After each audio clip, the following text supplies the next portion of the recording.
ವಾಕ್ಯ ಹಂಚಿನప్పుడు ನಮಗೆ ಅಂಬರ್ ಕಸ್ಟಮರ್ ಅವಶ್ಯಕತೆ ಇಲ್ಲ ಅಂಬತರ ರಕ್ಷಣ మన అంబర్ అవి అవసరానికి మర్పునాలితే పరిస్థితి అయోమయంగా అమేకంగా మనం ఉన్నాయి కాబట్టి పేరుచవారికి మహత్వం రకాలు మావి కానీ బైబిల్ వేసిందని మాట్లాడడం మనం వచ్చేసరి మనకి అర్థమైనవి కాబట్టి అనేక మంది చాలా మంది జనాంగము ప్రజలు ప్రయాణించి ప్రయాణము అభ్యాన్ని ఎప్పుడు మరైనా చెప్పొచ్చాయి విశాలమైన చాలా ఓసరాతి జీయు బాహిరి ताकि मैं చాలా మంది ताकि मेरे हकुसी मेरी ये అవసర జీయు ఏది చాలా మంది ताकि జీయు నాశనం కాబట్టి నాశనానికి హత్తుని జీవే చాలా విశాలముగా మనే చాలా వెడల్పుగా మనే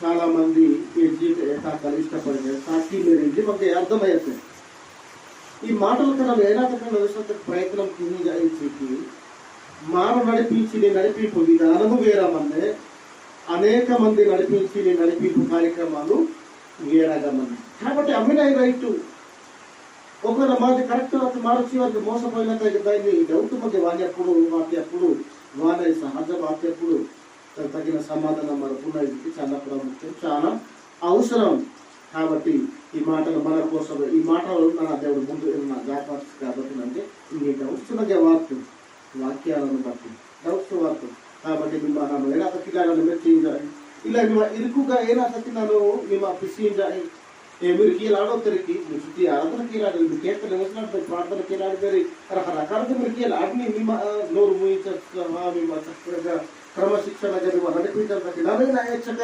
ఇరుకుగా చాలా మంది విషాదంతో తమ నోరు పారేసుకోవడం తగ్గి తమ నచ్చితులకి తమ శుద్ధి ఆరాధనకి అప్పుడు మీరు ఏనా బట్టి మీరు తీయాలి ఆడారేట్టు మీరు శుద్ధి ఆరాధన కార్యక్రమంలో మీరు ఇరుకుగా మీరు మంచి అందరి ఇచ్చి ఇరుకు ద్వారా ప్రవేశించడం కోసమే కదా ఇరుకు ద్వారంతో మీరు ప్రవేశించాలంటే కదా మీరు ఇన్ని రకాలుగా మాట్లాడితివా ఇన్ని రకాలుగా సభలోకి ఆడితివా కీయలు ఆడాలేకి మీరు ఇరుకుగా మంచి ఆచరించే కారణము ఇరుకు ద్వారమున ప్రవేశించువారు కాబట్టి ఇరుకు ద్వారమే మా ప్రవేశింపకి అంత జ్ఞానం ప్రవేశించడానికి ఇన్ని ఇరుకుగా మీరు కీలాడిదారు కదా మీరు గెట్టలాడిదారు కదా మీరు కేకలేసి ఆడిదారు కదా 3-4 పాటలు మీరు కేరళాడిదారు కదా ఆటిని మీరు ఏనాటికి ఆడాలేకి ఇరుకుగా మంచి అందరు కీలాడినంత ఆడాలేకి మంచి అందరు ఇరుకు ద్వారంలో ప్రయాణించేది కాబట్టి విశాలమైన మార్గంకి మీరు ప్రత్యేకింపబడితే ఏర్పరచబడితే దేవుడి చేత కాబట్టి మీరు కీలాడినంత ఆడొద్దండి కాబట్టి నన్ను ఇలాంటి పాస్టర్ గారు వేసుకుంటే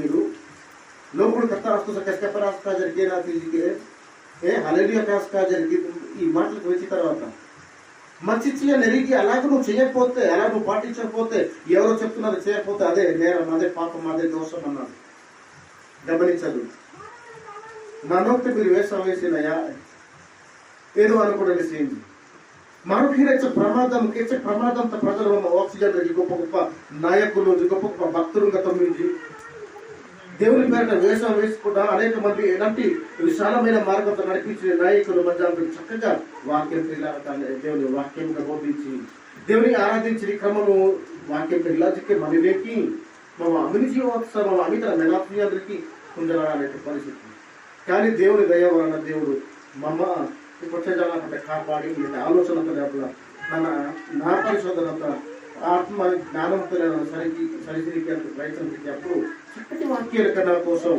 నన్ను తెలియపాల్సిన చాలా ముందు మాట్లాడుతుంది కాబట్టి అన్ని టాలిగితే అన్ని ఉడిపితే అన్ని తిరిగితే వేరమ్మనే ఇంకా రాసమన్నా వేరమ్మన్నాయి కాబట్టి ఎన్ని డౌట్స్ ఉన్నది వాక్య అప్పుడు అనేక పరిశోధన గమనించి నా మటుకు ఎంతో కొంత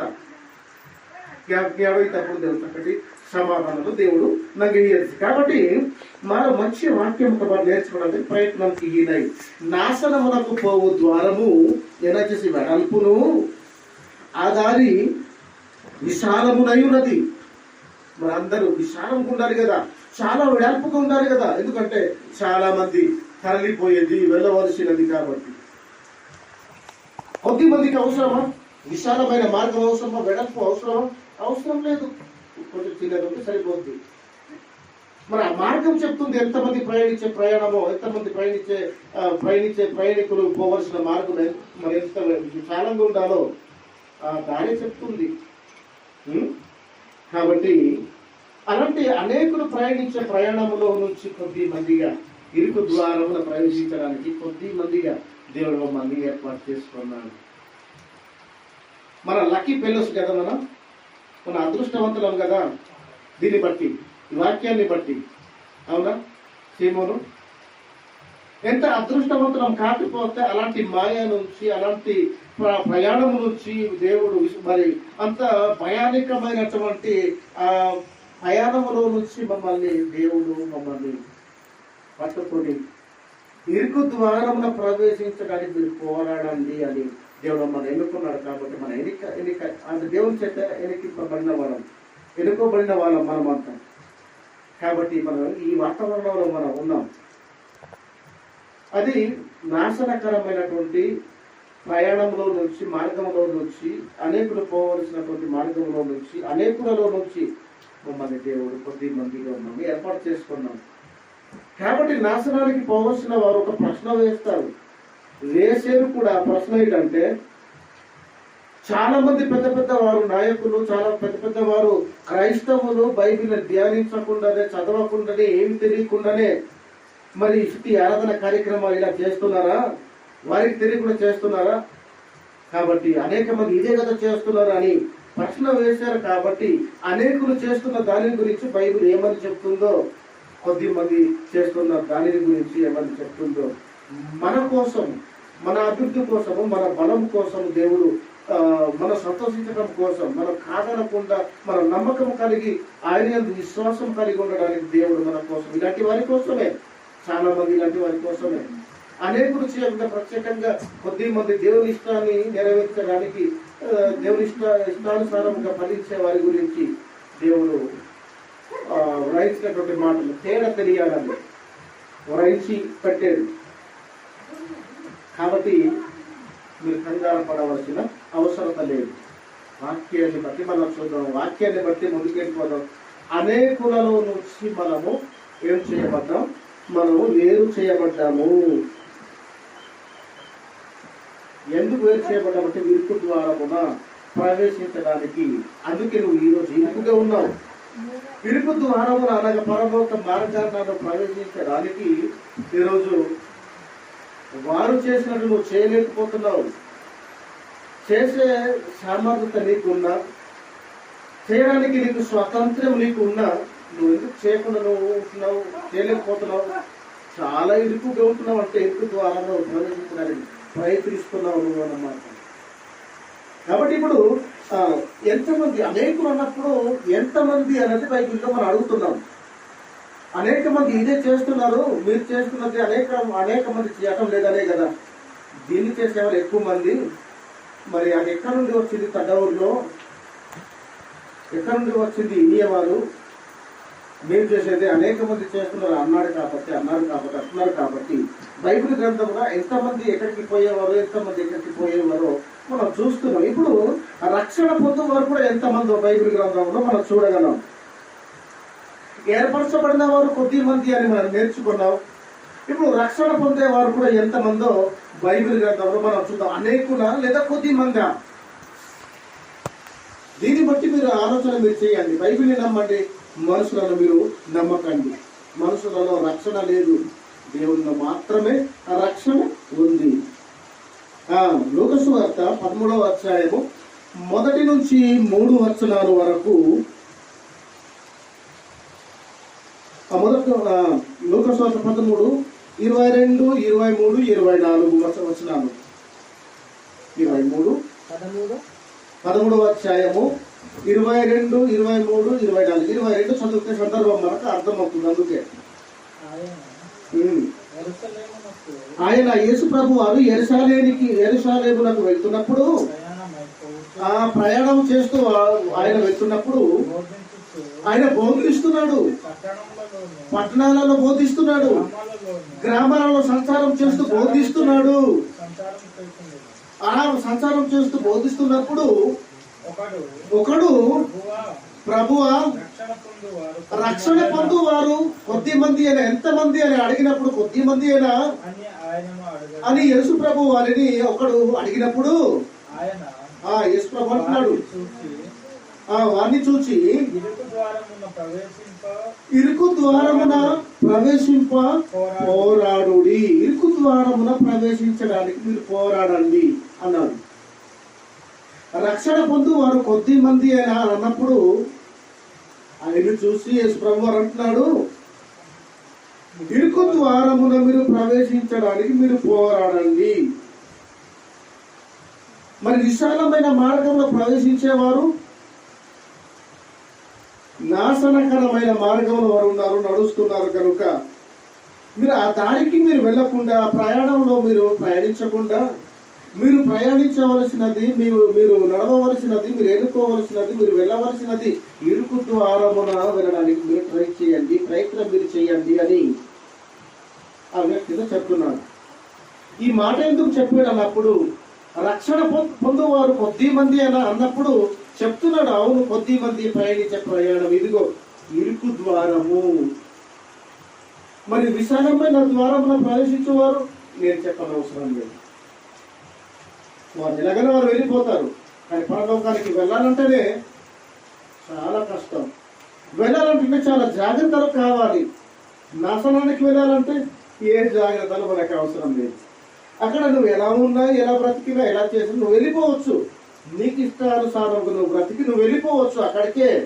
కానీ అక్కడి నుంచి మిస్ అయ్యి వేరై పరలోకానికి వెళ్ళాలంటేనే చాలా జాగ్రత్తతో కూడినది, చాలా బాధ్యతతో కూడినది, చాలా సలహాలు, చాలా అనుభవంతో కూడినది, చాలా క్రమశిక్షణతో కూడినది.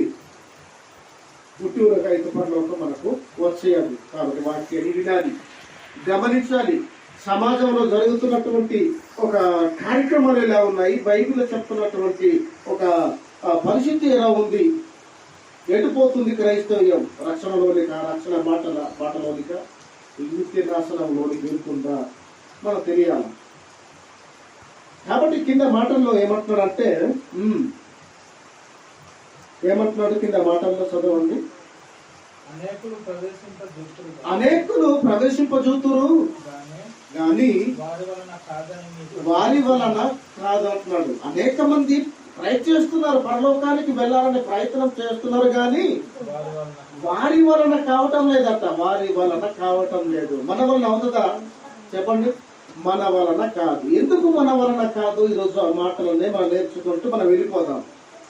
కొన్ని ఎన్నో ఉన్నా, కొన్ని మాటలు అన్న ఉడికిందా లేదా అంటే, ఒక మెతుకు ఎలాగైతే ముడితే మనకు అంత ఉడికిందనే ఒక సంపూర్ణ అనుభవము, అవగాహన మనకు కలుగుతుందో, ఉడికింది అనే కట్టు మనం అనుకుంటున్నామో, అలాగే కొన్ని మాటలు మనం నేర్చుకుందాం అవును అనడానికి. కాబట్టి అనేక మంది ప్రయత్నం చేస్తున్నారట పరలోకానికి వెళ్ళడానికి. మరి చాలా మంది, అనేక మంది దేవుని సన్నిధిలో మీరు ఎందుకు వచ్చినట్టు? పరలోక రాజ్యంలో వెళ్ళాలనే. కానీ ఎందుకు మీ వలన కావటం లేదు? బైబిల్ అంటుంది ఎందుకు మీ వలన కావటం లేదంటే, ఎందుకు కావటం లేదో బైబిల్ గ్రంథంలో మనం ఒక్కొక్క మాటను మనం చూసుకుంటూ మనం వెళ్ళిపోతాం. ఎందుకు మన వలన కావటం లేదు? ఎందుకు వారి వలన లక్షలాది మంది, చాలా మంది, సతీష్ కుమార్ అలాంటి వారు, ప్రవీణ్ పాల్, ప్రదీప్, ఇలాంటి అదే అలాంటి వారు చాలా మంది, సతీష్ కుమార్ నాయకులుగా ఉంటున్నారు. వారి కిందట వారు ఏరికలుగా ఉంటున్నటువంటి జనాంగం లక్షలాది మంది ఉన్నారు. వారు ఎందుకు లక్షలాది మంది ఆయన వెంబడిస్తున్నారు? ఆయన బోధను వారు విని మేము పరలోకానికి వెళ్ళాలని ప్రయత్నం వారు చేస్తున్నారు. కానీ సరైన బోధ కాకపోతే, భిన్నమైన బోధ అయితే వారి వలన కాదు. ఈరోజు మనము కూడా పరలోకానికి ప్రవేశించాలని మనం వచ్చాం. కానీ మన వలన ఎందుకు కావటం లేదన్నప్పుడు, నేను దొంగ బోధలు చెప్తే నీ వల్ల అవుతుందా? ఇదే ఇప్పుడు మనం నేర్చుకునేది. నేను నోటికి వచ్చింది నేను వాగేసి సమయాన్ని గడిపేసి రక్షణ లేని బోధ, నిత్య నాశనానికి పోవలసినటువంటి బోధ, చక్కటి బోధ, బైబిల్లో లేనిది, మిమ్మల్ని నమ్మించగలిగే బోధ ఉన్నట్టుగా, అవును అన్నట్టుగా మిమ్మల్ని చక్కగా మిమ్మల్ని మర్చి మలిచి వాక్యాన్ని చక్కగా వాక్యముగా నేను ప్రకటిస్తూ మిమ్మల్ని నమ్మిస్తూ మిమ్మల్ని బోధిస్తూ నేను కాలాన్ని గడిపితే మీరు గడిపితే మీ వల్ల అవుతుందా పరలోకానికి చేరగలరా?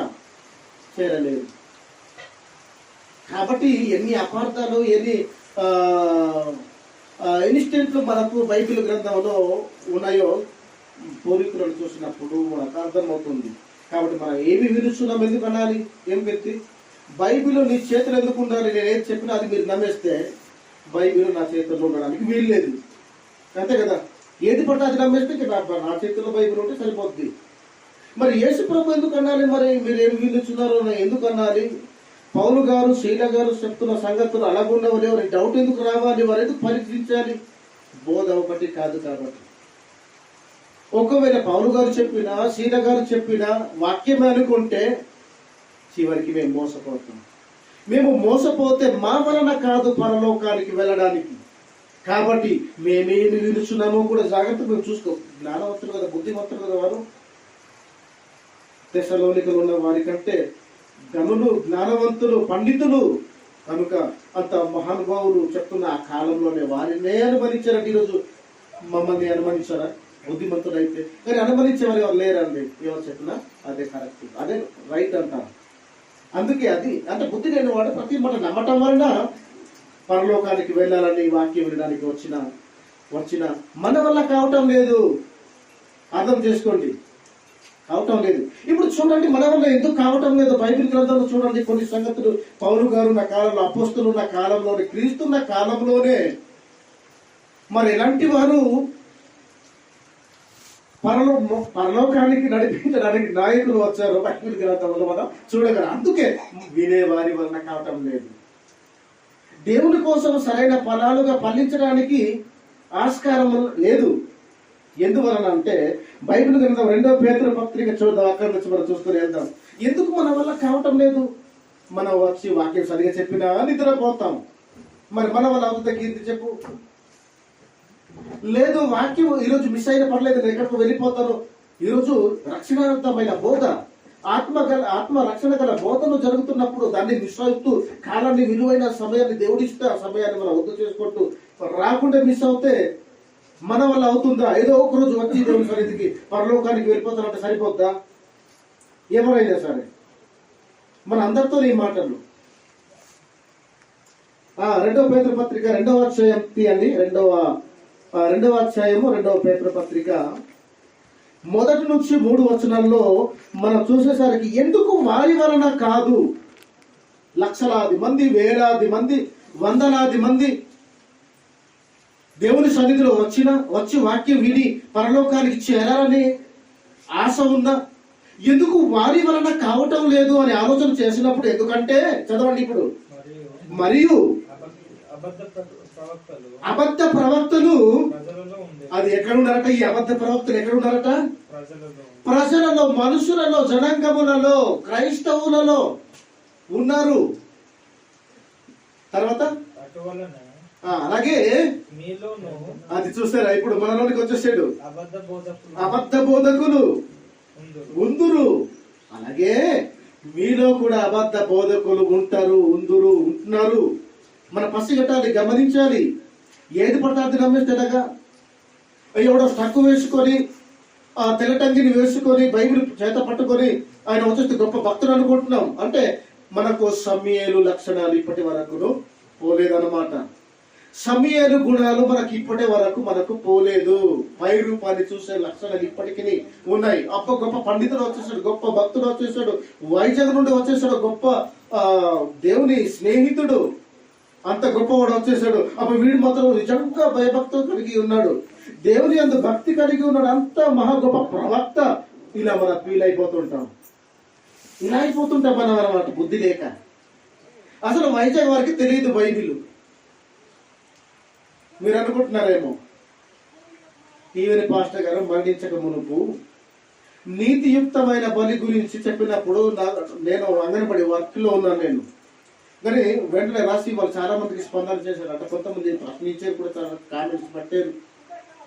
కొంతమంది ఎంతో కొంత ఒకరిద్దరు ఇచ్చారట. అయితే నేను ఇచ్చిన డాక్యుమెంట్ అంటే నేను ముందే చెప్పి ఉంటాను, ఆ విషయంలోనే ఈ మాట జారీ చేశాడు. అందరికి తెలియదు, కొంతమందికి తెలుసు. అప్పుడు నీతియుక్తమైన బలి గురించి చెప్పినప్పుడు అందరూ రౌండ్ గా కూడుకొని నేను ఇచ్చిన రెఫరెన్స్ చూస్తూ మాట్లాడుతుండేనని అభి చెప్పాడు. చెప్పినప్పుడు లేదు, వాళ్ళకి ఇప్పుడు వైజాగ్ వాళ్ళని మనం అనుకుంటమే గాని వైజాగ్ లో ఉన్న వారికి ఏం తెలియదు. ఒకవేళ లోక జ్ఞానం వారికి అధికంగా తెలిసి ఉంటే ఉండవచ్చు, లోకులు కాబట్టి, కానీ దేవుని జ్ఞానం వారికి తెలియదు, అరకొరయే అన్నాడు. మనం అనుకుంటాము లేదు వైజాగ్ నుండి వచ్చాడు కదా గొప్ప భక్తుడు, వీడు మాత్రం ఏది చెప్పినా అది నమ్మేస్తాం. నమ్మడం వలన మనం ఏది పడితే అది నమ్మిస్తున్నాం. మనం వాడిని గొప్పగా ఎంచడం వలన, వాడు గొప్ప భక్తుడు అని అనుకోవడం వలన, ఆ ఆలోచన పుట్టడం వలన ఎంత నష్టపోతున్నా వాడు ఏం చెప్పినా మనం నమ్మేస్తాం. అందుకే నమ్మేసి ఈరోజు రాజకీయంలో దిగడానికి ప్రయత్నం చేశారు. ఎవరు? మన ఊర్లోనే ఉన్నారు. ఇంత గొప్ప బాధ్యత, ఇంత గొప్ప సంఘానికి ఒక నాయకుడుగా, లక్షలాది మందిని ఏడవలసినటువంటి ఏదికగా, ఒక నాయకుడుగా, ఒక అధిపతిగా, ఒక ప్రధానిగా దేవుడు నియమిస్తే మరల ప్రజాసేవ. ఇది సేవ కాదా? ఇది బుద్ధి లేని మనుషులు. ఎవడు? రూపాంతర పరిచర్యలో ఉన్నటువంటి అబ్రాహము చెప్పే మాటలు విని చేయవచ్చు అని మరల లోకం వైపు కలిసిపోతావా? రాజకీయ దాహంతో నువ్వు లోకం వైపు మళ్ళీపోతావా? మరలా ఇంత గొప్ప అధికార పదవిని దేవుడు నీకు ఇస్తే దాన్ని కాదని చెప్పి చూసేవా? ఎవరో చెప్పేస్తే నమ్మేస్తారు, బైబిల్ మాత్రం వారు నమ్మరు. మరి మన వల్ల ఎలాగవుతుంది? ఆ తర్వాత ఏమంటాడు? కింద మాటల్లో ఏమంటున్నాడు చదవండి. వీరు తమను కొనిన ప్రభువును కూడా విసర్జించు తమకు తామే శీఘ్రముగా నాశనము కలగ చేసుకొనుచు అనే మాట మనం చూస్తున్నాం. మాట చదువు, కొంచెం చిన్న చిన్న పాయింట్ చదువు ఒకసారి. వీరు తమను కొనుక్కున్నటువంటి యేసుక్రీస్తు తన రక్తమిచ్చి మన అంతటి కొనుక్కున్నటువంటి ఆ ప్రభువును కూడా విసర్జించు, తృణీకరించు, తమకు తామే శీఘ్రముగా నాశనాన్ని కలగ చేసుకుంటున్నారట. నాశనాన్ని, అలాంటి వారు నాశనమును కలగ చేసుకొనొచ్చు.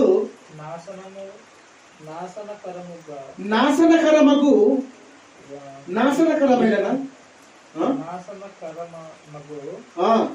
భిన్నాభిప్రాయములను, అది రహస్యముగా ఎవరికి తెలియనంతగా, ఎవరి ఆలోచనలకు అందనంతగా మిమ్మల్ని ఎత్తి చూపిస్తున్నారు. బైబిల్లో లేనివి బైబిల్లో ఉన్నట్టుగా రహస్యముగా బోధించటం అంటే మన అందరికీ తెలిసి ఉన్న సంగతులను బైబిల్లో లేనివి జోడించి చెప్పి, బైబిల్లో ఉన్న సంగతులుగా చెప్పి మళ్ళీ మోసగించేవారు చాలా మంది ఉన్నారు. అలాంటి అబద్ధ బోధకులు, అలాంటి ప్రవక్తలు ఆ రోజుల్లో ఉన్నారు, ఈ రోజు మన మధ్య కూడా ఉన్నారు. మరి నీ విషయమై జాగ్రత్తగా ఉండవా? జాగ్రత్త లేకపోతే నీ వలన కాదు, వాక్యం చెప్తుంది. ఆ జాగ్రత్త పడితే నీ వలన అవుతుంది. నువ్వేమి వినుచున్నావో వినడానికి వెళ్ళావు కాబట్టి చాలా ప్రమాదం ఉంది. రహస్యంగా బోధించే గూఢచారులు ఉన్నారు. వారి విషయమై వినే నువ్వు జాగ్రత్తగా ఉండవా? మనం జాగ్రత్తగా ఉండవా? ఏది పడతాది మనం నమ్మేస్తావా? మరి బైబిల్ మన చేతులు ఇచ్చినప్పుడు తెరిచి చూడవా? బద్ధకం. ఆ బాయి గారు గొప్పగా చెప్పేశాడు, ఏమనేస్తాం మనం? ఆ బాయి గారు గొప్ప చెప్పేశాడా? మనంతా గొప్పగా చెప్తే బైబిల్ అలాగే ఉందా? చూసావా? అవును, గొప్పగానే చెప్పాడు. అయితే అలాగ నమ్ము. నువ్వు ఎందుకు చెప్పుకుంటావు? ఎందుకు చాటుకుంటావు? ఆ సారం సరైనది అయితే, నీ ఆత్మను రక్షించేది అయితే నువ్వు అలా బ్రతుకులో చూపించు. గొప్పగా చెప్పాడు, అదో నీ బోధన సారంగా, ఇదిగో నేను బ్రతుకుతున్నానని నీ బ్రతుకులో చూపించు. ఆ సారం ఏంటో గొప్పగా చెప్పేశాడు రాజు. గొప్పగా చెప్పేశాడు అనే మాటలు సరిపోద్దా? ఆలోచించాలి, బ్రతకాలి. గొప్పగా చెప్పేశాడంటే గొప్పగా మనం లేము. ఆ తర్వాత మూడో మాట కూడా అయిపోయిందా? కంప్లీట్ అయిపోయిందా? తమ్మును కొనిన ప్రభువును, తన స్వరక్తం ఇచ్చి సంపాదించినటువంటి ప్రభువును కూడా విసర్జించుచు ఏం చేస్తున్నారట? విసర్జించు. తమ్మును తామే శీఘ్రముగా నాశనము కలగ చేసుకొనుచు భిన్నాభిప్రాయములను ప్రజలను రహస్యముగా బోధించటం వలన, రక్షణ లేని మాటలు చెప్పటం వలన వారు మోసపోయి అవునో కాదో తెలియక ఇదే నిజమని నమ్మి రహస్యముగా చెప్పటం వల్ల ఇదే వాక్యం నమ్మించి అనేక మందిని విశాలమైన మార్గంలో నడిపించే బోధన చేయటం వలన ఇరుకు ద్వారమున ప్రవేశించడానికి వీలు కాకపోవడం వలన, మార్గం దొరకకపోవడం వలన వారు ప్రయాణించలేకపోతున్నారు. వారి వలన కావటం లేదని వాక్యాన్ని బట్టి మనకు అర్థమవుతుంది. ఇది కంప్లీట్ అయిందా? ఈ వచనం కంప్లీట్ అయిందా? ఎందుకు వారి వలన కాదు? అనేకులు ప్రవేశింపజూతురు కానీ వారి వలన కాదన్నప్పుడు ఎందుకు వారి వలన కాదని బైబిల్ అడగకూడదా? దేవుణ్ణి మనం అడగకూడదా?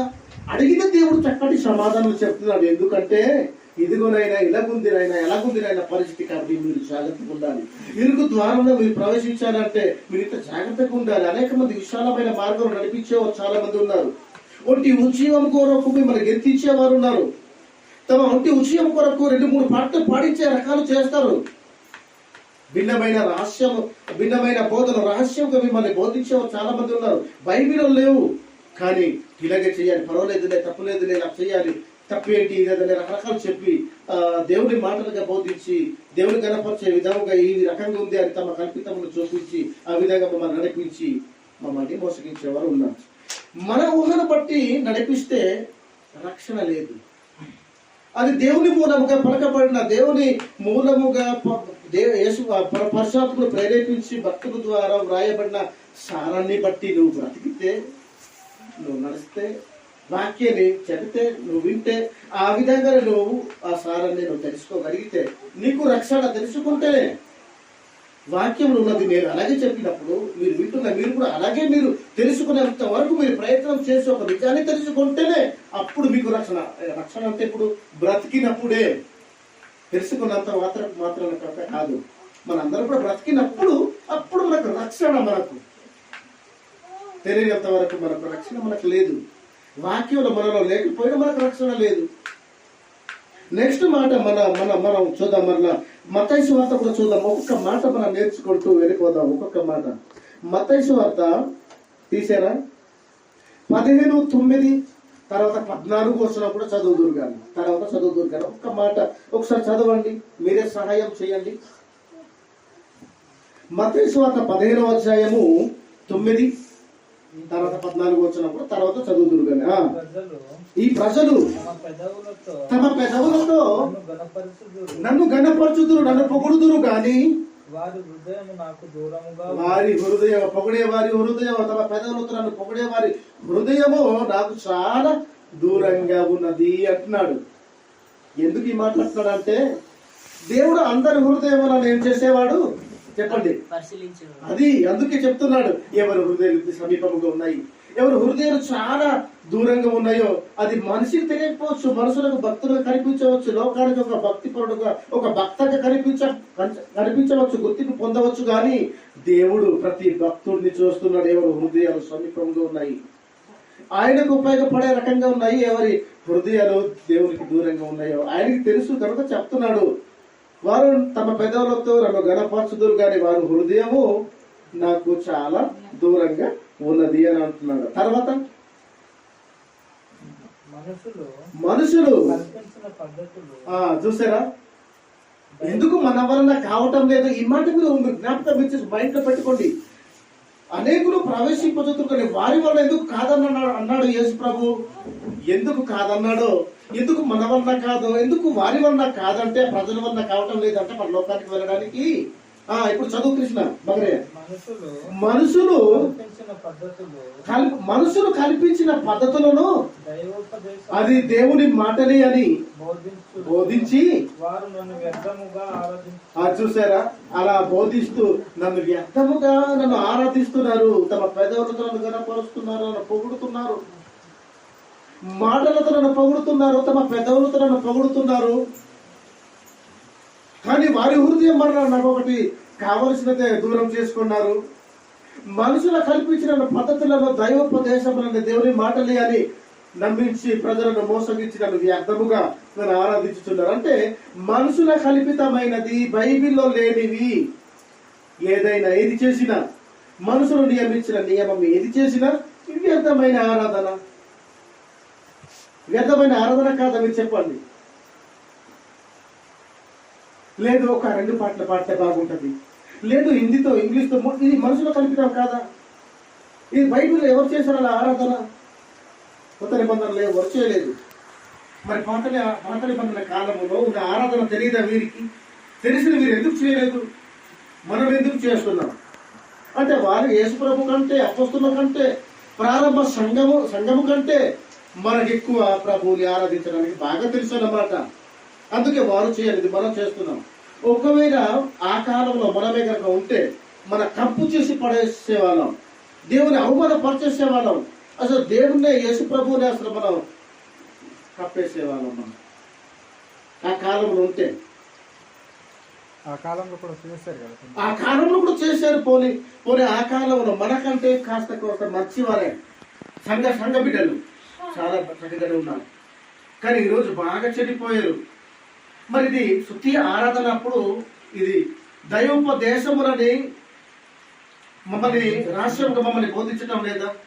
దేవుని మాట్లాడి మమ్మల్ని నమ్మించి మన ప్రభుని ఆరాధన మనం చేయవచ్చు అని అనటం లేదా? బైబిల్ ఇవి లేవు. మరి వారు చెప్తున్నాడు, చెప్పకపోతే మనకు తెలుస్తుంది కదా. మరి బైబిల్లోనే మన 2 పాటలు 3 పాటలు పాడాలి, ఇలాగా కేకలు వేయాలి, ఆ డప్పులు డోలికలు మనం వేస్తూ ఇంత భజన చేసి గంభీరమైన ఒక గొప్ప ధ్వని చేద్దాం. ఈ రకంగా యేసు ప్రభువులో కనిపించదు కదా, అపొస్తలులో కనిపించదు కదా, ఏ సంఘాలలో కనిపించదు కదా. బైబిల్ ఎక్కడ వ్రాయబడినప్పుడు దైవోపదేశములని మమ్మల్ని బోధించి ఎలా మమ్మల్ని విశాలమైనటువంటి మార్గంలోనికి మమ్మల్ని నడిపించే గూఢచారులు ఉన్నారో వారి విషయమై జాగ్రత్త. బైబిల్లో లేని దాన్ని బోధించేవారు, బైబిల్లో లేని దాన్ని బోధించి వాళ్ళు వారే ఉత్తి మాటలు మాట్లాడుతున్నారు. ఉత్తి మాటలు, దొంగ మాటలు, ఓకిరి మాటలు అంటారు దీన్ని. వీటిని బైబిల్లో లేనిది కిజవ్ కథ సోడి కథ ఇలాగ తమ అనుకూలితులే తమ గురిత వార్తలేకి జోలతున్నాయి. బైబిల్ తమ సబ్జెక్ట్ అసలాడానా సరిగా దాన్ని పుంజలాడానా ఏదైనా బదులు తమ సొంత కథ విన్నాయి. బైబిల్ తమని కథాలేకి మాపు కథాలేకి విన్నాయి. ఇది ఏదైనా వలన తమ సొంత కథ మన వ్యక్తి చేయని వలన ఇది తమ సొంత కథకి మాపు కథకి మన పునా వలన మమ్మ మోసగించడం సహా మమ్మ అభి తక్కా చేయడానికి నరకం తప్పని మన చాలా ఓసారి జీవిత చాలా మంది హక్కుశీలు జీవితి చాలా మంది మన ఫాలోవర్స్ మాకు అర్థం మనకు చేయండి. కాబట్టి మా వల్ల మాకు రాజ్యాలకి ఏడాదికి మా వలన అడిగినప్పుడు రక్షణ పొంద తగ్గించి మాత్రము మన వలన ఆన ఇచ్చి మాత్రం మనం ఏనా విద్యున ఈ విషయంలో చాలా జాగ్రత్తగా మర్చింది.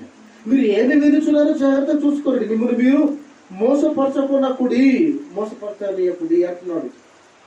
ఇన్ని బోధలు, ఇన్ని రకాల బోధలు, అబద్ధ బోధకులుగా అబద్ధ ప్రవక్తలుగా మంది వలనే కదా. అపస్వ స్టేజ్కి 2 అప్పుడు కూడా మీరు ఎలా విధించారు మీ కథ అవసరం ఉడేనాయి పరిశీలించిన అవసరం తోడేనాయి మన ఇక్కడ అపస్వ వాక్యం అయినప్పుడు. కాబట్టి ఈ విషయంలో చాలా జాగ్రత్త. కాబట్టి మా వలన ఈ సరైన బోధ వినాలి. ఇల్లోని తమ పడుతులేక తమ మర్చుకుంటా తమ లాభాల కోసము మరి మార్చబడత సహా మరి ఇలికిన ఈ రోజుల్లో దశమ భాగం అయినాయి మెస్టికి. ఇది కొత్త నిబంధనలో దశమ భాగం లేదు. మన అమ్మకి ఎక్కడికి అడగాల్సి మరి నువ్వు వర్ధిల్ల కొలది మరి దేవుని సన్నిధిలో రాబడిన హీనాయి కదా. దేవుని సన్నిధి మన అడుగులేకి అడుగులేకి ఇన్నప్పుడు దశమ భాగము ఇస్రాయేలీకి మంది ఎవరికి మనకి హీల అయ్యి కానీ మాకు అవసరం అంతా ఒక వాడుకోలేని ఇది కరెక్ట్ అయింది. ఇస్రాయేలీలు దశమ భాగం ఇచ్చేది. ఒకవేళ నీతి కంటే మళ్ళీ అధిక మాసం పరలోకం ఇల్లే మరి మనం విస్తరించిన కొలది మరి ఇచ్చి అది పేదవాడు నేను పంచిపెట్టాలి ఇచ్చే దశమ భాగం మరొకనాయి. బలులు అర్పణల కంటే హృదయ అర్పణ మెయిన్. ఇది మెయిన్. దేవునికి అవసరమైనది, దేవునికి కావాల్సినది, దేవుని కోరుకునే బలి ఇది. నీ జీవితాన్ని అర్పించడం, నీ శరీరాన్ని ఇవ్వడం, నీ శరీరంలో ఉన్న నీ ఆలోచనలు ఆయనకు ఇవ్వడమే బలి. చిల్లర డబ్బులు కాకితాల డబ్బులు అవసరం లేదట. ఇవి లేదు. ఇవి సంఘములో అవకతవకలు ఉన్నప్పుడు లేదంటే దేవుని పరిచర్య జరగడానికి కొన్ని చోట్ల ప్రయాణించవలసిన పరిస్థితి లోకంలో డబ్బుతో దేవుని పని కూడా కొన్ని సందర్భాల్లో ముడిపడి ఉంది. కాబట్టి ఉపయోగించడానికి డబ్బులు ఇస్తున్నావు. ఇది దేవుని కోసం కాదు. ఇది దేవుని కోసము ఉపయోగపడుతుంది. ఎలాగా పేదవారికి మనం ఇవ్వటమే ఈ డబ్బులు ఇవ్వటమే, సహాయపడటమే ఆయనకి తెలిసినట్టు. ఇది మెయిన్ కాదు ఆయనకి. కాబట్టి దశమ భాగాలు లేవు. నువ్వు వర్ధిల్ల కొలది ఇవ్వాలని అన్నప్పుడు దశమ భాగం కాదు, పేదవారికి నువ్వు సహాయం చేయాలన్నప్పుడు అవును లేదు, అవును లేదు, లేదు లేదు చెప్పిన మనం తిరుగుబాటు చేసేవాళ్ళ వాళ్ళంత మానేవాళ్ళకి. ఇప్పుడు ముందుకెళ్ళిపోదాం. 14వ వచనం కూడా చూద్దాం ఒకసారి. ఎంత మంచి మాట! 14వ మాట కూడా ఒకసారి చూద్దామా? ఎందుకు మన వల్ల కావటం లేదు ఆలోచిద్దాం. 14 వారి జోలికి మీరు వెళ్ళకండి, వారు గుడ్డివారు, వారు గుడ్డివారై ఉండి వారు గుడ్డి వారికి త్రోవ చూపేవారు. కాబట్టి వారి జోలికి మీరు వెళ్ళకండి. ఒకవేళ వెళ్ళారు మీ వలన కాదు, పరలోకానికి వెళ్ళలేరు. మిమ్మల్ని మలి చేస్తారు, మరొక రూపున మిమ్మల్ని నడిపించేస్తారు. మీ వలన కాదు, అప్పుడు లోకానికి వెళ్ళలేరు. కాబట్టి వారి విషయమై జాగ్రత్త. వారి జోలికి మీరు వెళ్ళకండి, మీరు వెంబడించకండి, వారి మాటలు మీరు వినకండి. భిన్నమైన బోధను రహస్యముగా మిమ్మల్ని దేవుని వాక్యముగా బోధించి చాలా మిమ్మల్ని మోసగించేవారు వారు ఎక్కడో లేరు, మీలోనే ఉన్నారు. ఎంసీబోను ఈ మాటలు మీరు గమనించారు. ఎందుకు మన వల్ల కావటం లేదు? మనమేమో పరలోకానికి వెళ్ళిపోతాం అనుకుంటాం. మనం వాక్యానికి తెలిసినంత మనిషికి తెలియదు. ఈ సంగతి మీకు చెప్తాను ఒక మాట. వర్షంలో మనం ఎక్కడికి పోతాం? విస్తారంగా నేర్చుకుందాం. ఉదయం నుండి సాయంత్రం వరకు మన పని మనం చేస్తూనే ఉన్నాం. మనం విసిగిపోవడం లేదు. ప్రభు పనికి వస్తుంది విసిగిపోవడం. ప్రభు దినం కదా, ప్రభు పని కదా, ప్రభు పని కోసం కేటాయించిన దినం కదా. ఒకరోజు సంపూర్ణంగా పని చేయవా? సంపూర్ణంగా వినవా? అన్ని నీకు అర్థం కాకపోయినా కొన్ని అర్థం చేసుకోవా? మరి నా కష్టం వేస్ట్ అయిపోతుంది. మీరు ఫలించాలి. సంఘం అంటే దేవుని వ్యవసాయం. వాక్యం విత్తబడుతుంది. ఆ వాక్యానికి సారముగా మనందరం కూడా ఫలాలు కావాలి. ఆయనకి ఉపయోగం లేదు, నేను చెప్పిన నా కష్టానికి ఉపయోగం లేదు. మీరు వచ్చి ఓపికతో విన్న మీకు ఫలితం లేదు. కాబట్టి ఏమన్నాను నేను ఇప్పుడు ఏం చెప్పాలనుకున్నాను? వాక్యము దుష్టునికి సైతానికి తెలిసినంత మనిషికి తెలియదు. మనిషి రోజు వింటాడు, వెళ్ళిపోయేసరికి మర్చిపోతాడు, రేపటికి మర్చిపోతాడు. కానీ దుష్టుడు 1000 సంవత్సరాలైనా 2000 సంవత్సరాలైనా ఎన్ని సంవత్సరాలైనా సైతాను మర్చిపోడు తెలిసిందాన్ని. అవునా కదా? మరి యేసు ప్రభువు వాక్యంతో బోధిస్తుంది. ఆ వాక్యాన్ని బోధించే ఆ వాక్యం క్రీస్తును వాక్యంతోనే. కీర్తన గ్రంథంలోనే 90 అక్కడ చూడకండి, అవసరం లేదు. అక్కడ ఉన్న మాట, నువ్వు కిందికి దూకు, ఈ పర్వతం నుండి కిందికి దూకు, నువ్వు దేవదూతలు రాకుండా నీ కాళ్ళు అని పాదములు కదలకుండా ఎత్తు పట్టుకుంటా అనే మాట. సున్నైనను పొన్నైనను తప్పిపోకుండా మిస్ అవ్వకుండా. మనైతే కొన్ని మాటలు మిస్ చేసుకుని వాటిని కలిపి మనం మాట్లాడుతున్నాం. అలా మాట్లాడలేదు. యేసు ప్రభుని బోధకుడిని బోధ నేర్పిస్తుంది, బోధిస్తుంది సైతాను.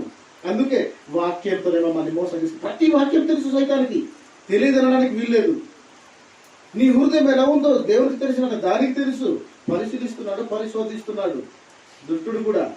గర్జించు సింహం వలె నువ్వు, అది ఆత్మయే, అది శక్తివంతమైనదే, దానికి తెలుసు.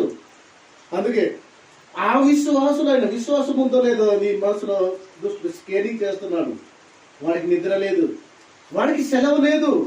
గర్జించు సింహం వలె ఎవరిని మెరిగాలి, ఎవరిని పాడు చేయాలి, ఎవరిని నిద్ర మత్తు ఇచ్చేయాలి, ఎవరిని వాక్యం వినకుండా చేసేయాలి, వాక్యాన్ని ఎలా మలచాలి చెప్పే బోధకుడిని. వారి వల్ల కాకూడదు, నిత్య నాశనానికి నాతో పాటు వచ్చేయాలి. అప్పుడు వాళ్ళ తండ్రి బాధపడతాడు. అంటే ఆయన కక్షను సాధించడానికి మా మీద కక్ష కట్టింది దుష్టుడు. కాబట్టి ఎవరైతే అవిశ్వాసులైన వారి మనోనేత్రంలో గుడ్డితనం చేసేస్తున్నాడు. ఎందుకు? నీ విశ్వాసం చూస్తున్నాడు. నువ్వు ఎలా దేవుని కోసం ఎలాంటి ఉత్సవం కలిగి ఉన్నావు, ఎలాంటి నమ్మకం కలిగి ఉన్నావు, ఎలాంటి మెలకువ కలిగి ఉన్నావు దుష్టుడికి బాగా తెలుసు. మనం కూడా ఎవడైతే బలహీనంగా ఉన్నాడో వాడినే మనం ముందు పడతాం. జంతువు అయినా ఏదైతే మన బలహీనంగా ఉందో దానినే ముందు టార్గెట్ చేస్తాం. సినిమాల్లో కూడా చూస్తున్నాను, ఏదైతే కాలు విరిగిపోయి ఉందో లేకపోతే ఏదైతే బలహీనంగా ఉందో దానినే పులులు పట్టడానికి, ఆ మందలో పట్టడానికి ప్రయత్నం చేస్తుంటాయి. చూసినప్పుడు డిస్కవరీ ఛానల్లో చూసినప్పుడు ఏదైతే బలహీనంగా ఉందో దానినే టార్గెట్ చేస్తాయి. అలాగే ఎవడైతే దేవుని యందు విశ్వాసం లేదో, ఆ విశ్వాసం లేని వాని మనోనేత్రంలో మాత్రమే, విశ్వాసం గల వారి మనోనేత్రంలో వాడు చేయలేదు. తెలుసు వీడిని మప్పలేను, మాయ చేయలేను, వీడు చాలా ఎలక్ట్ గా ఉన్నాడు, వీడు చాలా మెలకువ కలిగి ఉన్నాడు, వీడిని నేను దాడి చేయలేను, వాడికి తెలీదా? ఏం చేయలేడు, జాగ్రత్తగా ఉన్నాడు, గొప్ప సైనికుడిగా ఉన్నాడు. కాబట్టి సైతాను బాగా వాక్యంతో 66 గ్రంథాలలో రాయబడిన సారాన్ని, వాక్యాన్ని సైతానికి బాగా తెలుసు కనుక వాక్యంతోనే మమ్మల్ని మోసగిస్తుంది. మీరు మర్చిపోకూడదు. 14 చదివేశారు, అయిపోయిందా? క్లోజ్ అయిపోయింది కదా. ఇప్పుడు నెక్స్ట్ మనం చూద్దాం ఒకసారి. చదవండి. కీర్తన గ్రంథం 49లో మంచి మాట. ఇప్పుడు అలాంటి వారి మాటలు వింటే మనం ఏమైపోతాము, మనం ఎక్కడికి వెళ్ళిపోతామో, ఎంత ప్రమాదం ఉందో చెప్తున్నాడు. కీర్తన గ్రంథం 49, 13, 14. కొంచెం అలాగా కొంచెం మీరు మైండ్ పెట్టుకోండి, మీరు రాసుకోండి. సతీశయ పూర్ణులకు వారి నోటి మాటలను బట్టి వారు అనుసరించు వారికి ఇదే గతి. వారు ఏ గతి? వారు పాతాళలోకములో మందగా గుంపుగా మందగా విశాలమైన మార్గంలో ప్రయాణించే వారు మందగా కూర్చబడి మరణము వారికి కూర్చబడుతురు, మరణం వారికి అది చూసారా ఏలుతుంటదట. అన్నయ్య అబలే అడిగినాయి, కూడున్నాయి, కేకలేసినాయి, పలక ఊపినాయి. ఈ మాట మమ ఏలనమాట సతగీతవి. ఈ మన మరణము మీకు ఏలును, వారిని మరణము ఏలును అన్నప్పుడు, మరణము వారికి కాపరిగా ఉండును అన్నప్పుడు, జబ్బు పడినప్పుడు నేనేం ఏలుతుంది? జబ్బు ఏలుతుందన్నమాట, జ్వరం ఏలుతుందన్నమాట. అన్నయ్య అబ్బలే ఇవి ఏలటం అంటే ఆ బాధ నిన్ను ఏలుతుంది, ఆ శ్రమ నీకు ఏలుతుంది, ఆ వ్యాధి నిన్ను ఏలుతుంది, దాని లక్షణాలు నిన్ను ఏలుతున్నాయి కనుక అన్నయ్య అబ్బా ఇది అంటే మరణంలో ఉన్నటువంటి ఆ కష్టము, శ్రమ, బాధ వారిని కాపరిగా ఉంటుంది. అది ఏలటం అంటే, అది కాపరిగా ఉండటం అంటే. అర్థమవుతుందా? కాబట్టి వారి నోటి మాటలు వినిన వారు గతి అదే. వారి నోటి మాటలు, దొంగ మాటలు, బైబిల్లో లేనివి చెప్పిన మాటలను నమ్మి అనుసరించిన వారికి వచ్చే గతి ఇదే. పాతాళ లోకంలో వారు ఒక మందగా, ఎంతమంది అయితే అబద్ధ ప్రవక్తల మాటలు నమ్మారో, వారి మాటలు నమ్మి ఎవరైతే వారిని వెంబడించారో వారందరూ కూడా ఒక దినాన్న మందగా పాతాళ లోకంలో కూర్చోబడుదురు. అప్పుడు పాతాళ లోకం అది ఏం చేస్తుందంటే ఏలుతుంది. ఏడుపును, పండ్లు కోరుకుంటా, కేకలు, మౌనము, అక్కడ ఉన్న బాధ వారిని ఏలుతూ ఉంటది. ఎంత నరకం, ఎంత బాధ! దీన్ని బట్టి ఎవరు నరకంతో అని ఒక మార్గం తినని మార్గం ఎవరు ఎనుకుని తెరికి, లేదనుకుంటే మహాపురాజ్యాన్ని మార్గంకి మరో గమనించాయికి ఏమైనా వెంబడిస్తారు, ఏమవుతుంది మన అర్థం ఉన్నాయి కదా. చాలా ప్రమాదం. మన అమ్మి మనిషి నమ్మిది మన అంబారే నమ్మాలి మన హిలే ఏం మనుషులను నమ్ముట కంటే. అక్కడ ఆ మాట తర్వాత ఏనా చేసి 14వ వచనం 13 చదువుతారు కదా, 14, 49లో 13 చదువుతారు కదా, 14వ వచనం సరి వారు పాతాళంలో మందగా కూర్చబడి మరణము, చావు లేని ఆత్మకు నిత్యము బాధ ఏలుతూ ఉంటది. అదే మరణం. దాన్ని నాశనం అంటే నాశనం చేయడం, అలా నాశనం వెళ్ళిపోతుంటాం. కాపరిగా ఉంటుంది వాళ్ళు. కాబట్టి మనుషుల మాటలు మీరు నమ్మకండి అనే మాట కూడా చూసాం కదా. 118 కీర్తనలో మనం చూసాం కదా. మనుషులలో రాజులలో నమ్మకండి, మనుషులను ఎవరిని మీరు నమ్మకండి. ఆ మనుషులలో ఎవరిలో కూడా రక్షణ లేదు. మీరు ఆశ్రయించవలసినది, మీరు నమ్మవలసినది ప్రభువుని తప్ప, యెహోవాని తప్ప మీరు ఎవరిని మీరు నమ్మకండి అని అన్నప్పుడు మనం ఎందుకు నమ్మాలి? మనుషులను నమ్మితే విశాలమైన మార్గంలో నడిపించి నిత్య నాశనంలోకి మనల్ని తీసుకువెళ్ళి ఆ గోతులోకి మమ్మల్ని పట్టేస్తారు. వారు పడిపోతారు, మమ్మల్ని పడగొట్టేస్తారు. పాతాళం మమ్మల్ని పట్టేసుకుంటుంది. మమ్మల్ని ఏలటానికి మంది వాళ్ళని సమకూర్చోదు కదా, అందరినీ ఆ మరణం మమ్మల్ని ఏలటానికి మమ్మల్ని పట్టేసుకుంటుంది కదా. మరి ఈ విషయంలో ఏ బోధను మీరు ఏ బోధన నమ్ముతారు? ఎవరిని నమ్ముతాం? చాలా తెలివిగా ఉండాలి. మనం నిద్రపోకుండా ఉండాలి. చెప్తున్న వాక్యం బాగుందో లేదో తెలుసుకోవాలి. ఉదాహరణ చెప్తున్నది వేరు, మళ్ళా దానికి మించి విస్తారంగా ఎన్నో రకరకాల మాటలు చెప్పేది వేరు. న్యాయబద్ధంగా మనకు అర్థమయ్యే భాషలో చెప్పేది వేరు.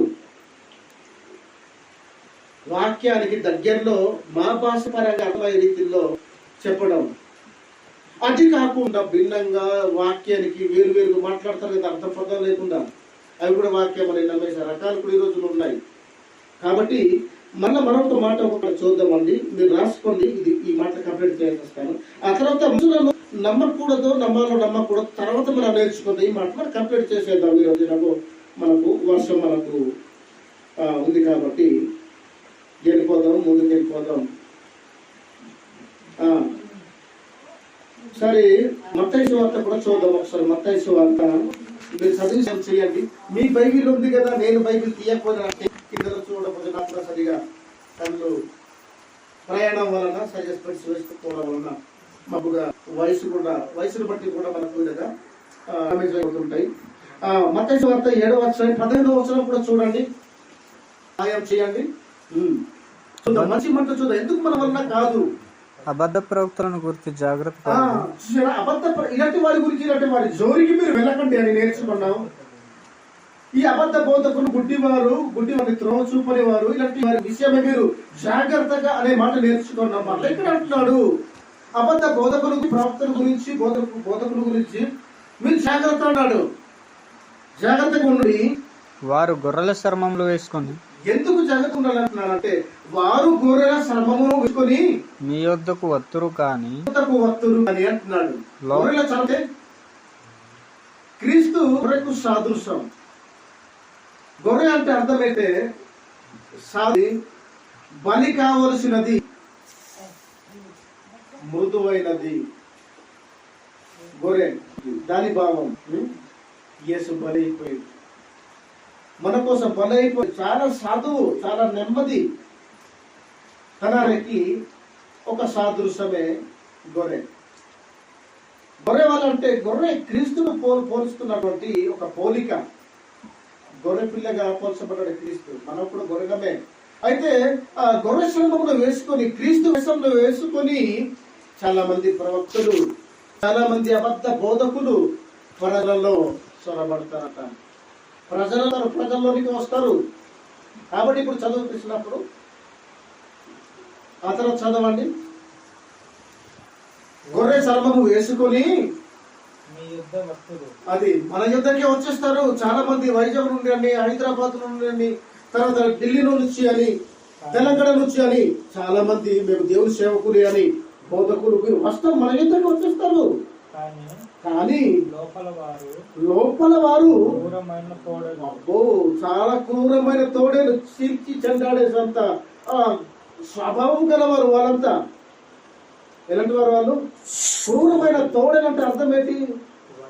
నక్క తోడేలు, క్రూరమైన తోడేలు. నిన్ను చూస్తే నిన్ను ఉంచని ముక్కలు తీర్చేస్తుంది. అది క్రూరమైన తోడేలు అంటే అర్థం ఏంటి? ఒక మృగం, ఒక జంతువును మనం పోలుస్తున్నప్పుడు అది ఎంత ప్రమాదకరమైనది. వాళ్ళ హృదయాలలో, వాళ్ళ మనసులో అలాంటి స్వభావం కలిగిన వారు, కానీ వేషం మాత్రం వేసుకున్నారు. సాధుతనాన్ని, ఒక నెమ్మదితనాన్ని వేసుకున్నారు, వేషాన్ని వేసుకున్నారు.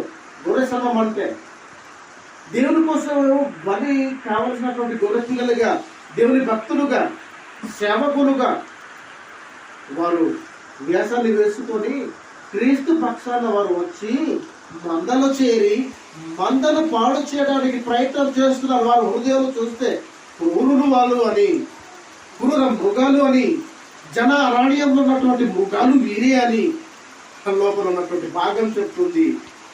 కాబట్టి వారి విషయంలో మనం జాగ్రత్తగా ఉండాలి. ఏ మనుషుని నమ్మకూడదు, ఏ ఆత్మను నమ్మకూడదు.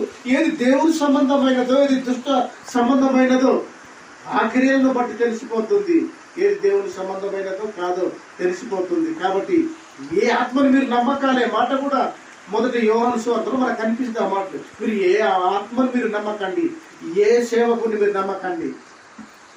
గొర్రె శర్మం వేసుకుని ఒకవేళ వేషం వేసుకుని వాళ్ళు మోసగించడానికి వచ్చిన గూఢచారుడేమో, దుష్ట ఏజెంట్ ఏమో ఒకసారి చూడు.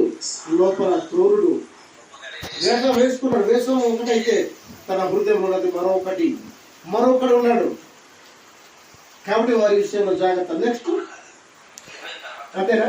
అయిందా? చూసారా? అంతే జాగ్రత్త కూడా. అందుకే మన వలన కాదు. అలాంటి వారు ఏం చేస్తారట? అపోస్తల కార్యములు తీయండి ఒకసారి. అపోస్తల కార్యములు. హృదయంలో క్రూరమైన తోడైన స్వభావం గలవారు. ఇలాంటి వారు సంఘాలను ఎలా మేపుతారు, ఏం చేస్తారో ఆ లక్షణాలు చెప్తుంది. పౌలు గారు చెప్తున్నాడు 20వ అధ్యాయము, అపోస్తల కార్యములు 20వ అధ్యాయంలో 29 ముందు చూద్దాం. 29 ఆ తర్వాత 28 చూద్దాం. పౌలు గారు అంటున్నాడు, నేను వెళ్ళిపోయిన తర్వాత చూసారా, క్రూరమైన తోడేళ్ళు మీలో ప్రవేశించునని నాకు తెలియదు అంటున్నాడు పౌలు గారు. సంఘంలోనికి ప్రవేశిస్తారు, మందలోనికి ప్రవేశిస్తారు. వారు ఎలాంటి వారు అంటే క్రూరమైన తోడేలు స్వభావము గలవారు. వారి వేషం ఎలాంటి గొర్రె సర్వము వేసుకుంటారు వాళ్ళు. క్రైస్తవుడను నేను క్రీస్తు వాడను, నేను క్రీస్తు పరిచారకుడను, క్రీస్తు పక్షాన నేను వచ్చాను, నేను వాక్యాన్ని చెప్తాను, మీరందరూ కూడుకోండి, రండి, వినండి అని మందలోనికి వారు చొరబడతారట. వారి హృదయములలో క్రూరమైన తోడేలు స్వభావం గలవారు. వీరు మందను నేను వెళ్ళిపోయిన తర్వాత క్రూరమైన తోడేలు మీలో ప్రవేశించిన తోడేలు ప్రవేశించిన వారు మందను కనికరింపరు. నువ్వేమైతే నాకెందుకు అంటారు వాళ్ళు. అంతేనా? ఏసిమను నువ్వు జబ్బులు, జ్వరలు, లేదంటే ఏదో శ్రమలలో నువ్వు ఉన్నప్పుడు నేను కనికరిస్తున్నట్టు బాగానే, వాడేమైతే నాకెందుకులే. కనికారం లేదు, ప్రేమతత్వం లేదు.